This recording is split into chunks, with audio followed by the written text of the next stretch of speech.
Let's read from your latest piece for Rolling Stone entitled "The View from the Republican Rebels." And you write in part, quote, "This insurrection was a clarifying moment for any Republicans who were hoping in vain that things might go back to normal after Trump decamped to Mar-a-Lago.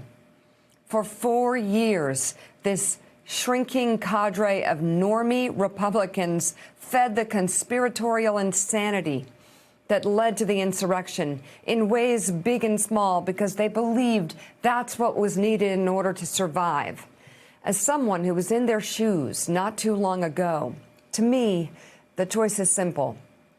After all the pain that Trump has caused them with his lies, after the party has lost the White House and both branches of Congress, after a mob of his creating literally charged their workplace looking for blood and screaming for hangings, isn't the only answer to fight?"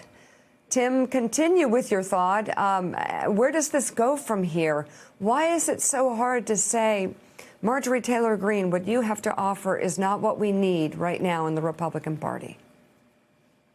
Yeah, look, Mika, the question, the piece I was trying to figure out is what do these very few small number of Republicans who see reality do from here? You know, you have Adam Kinzinger, who is calling the caucus to fight back, to stop accepting, this. You see Liz Cheney out there speaking out for truth and saying we have to hold the president accountable. But the vast majority of the Republican caucus wants to continue business as usual.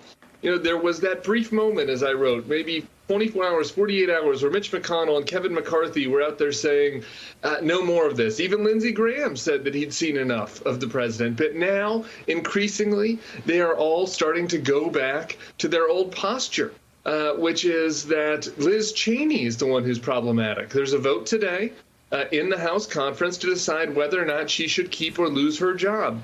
The sources that I talked to in the Republican rebel caucus of the 10 who supported impeachment don't know what the whip count is. They don't know whether she will hold on to her job. Isn't that crazy? I mean, even if she wins her vote today, isn't that insane that Liz Cheney, whose only crime was speaking about the reality of what happened with the insurrection at the Capitol, might be the first person to be punished, not the people that spurred it on, not the people that voted to overturn the results of our democracy and to make Donald Trump an unelected autocrat? None of them have suffered anything. Marjorie Taylor Greene and her conspiracies hasn't suffered anything. Her call for Nancy Pelosi to be executed.